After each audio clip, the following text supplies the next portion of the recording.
দ্রুত জাতীয় সংসদ নির্বাচনের দাবিতে জাতীয় প্রেস ক্লাবের সামনে মহাসমাবেশ করছে বিএনপি সমর্থিত নির্বাচিত সাবেক স্থানীয় জনপ্রতিনিধিরা। এই বিষয়ে আরো জানাতে আমাদের সাথে যুক্ত আছেন সহকর্মী মাহমুদ শরীফ।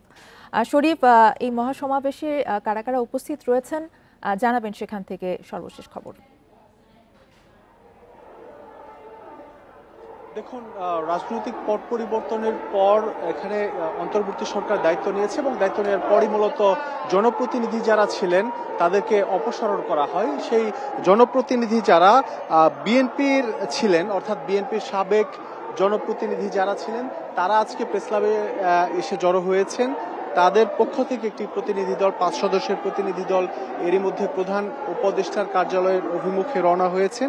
সেখানে স্মারকলিপি দেবেন। মূলত বিএনপির জনপ্রতিনিধি যারা আছেন তাদের বক্তব্য হচ্ছে, অন্তর্বর্তী সরকারের প্রধান কাজ জাতীয় নির্বাচন আগে দেয়া, কিন্তু বিভিন্ন বক্তব্যে স্থানীয় সরকার নির্বাচন আগে দেওয়ার একটি আভাস পাচ্ছেন বা বক্তব্য বা বিভিন্নভাবে শুনছেন তারা।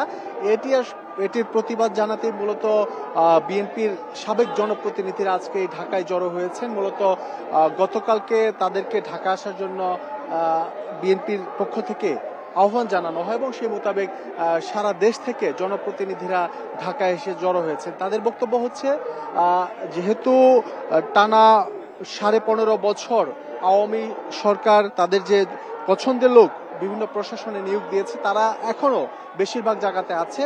তারা থাকা অবস্থায় যখন স্থানীয় সরকার নির্বাচন হবে, সেটিও বিএনপির জনপ্রতিনিধিদের ধারণা সেটি আসলে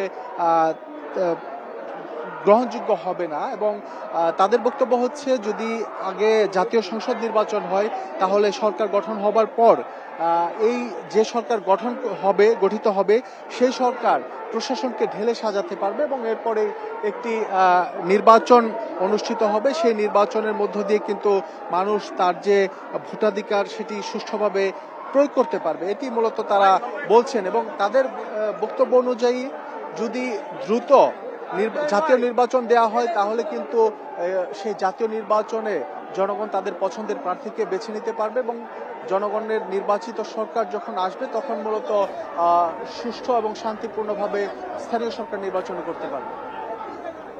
ধন্যবাদ আপনাকে। মাহমুদ শরীফ জানাচ্ছিলেন প্রেস ক্লাবের সামনে থেকে।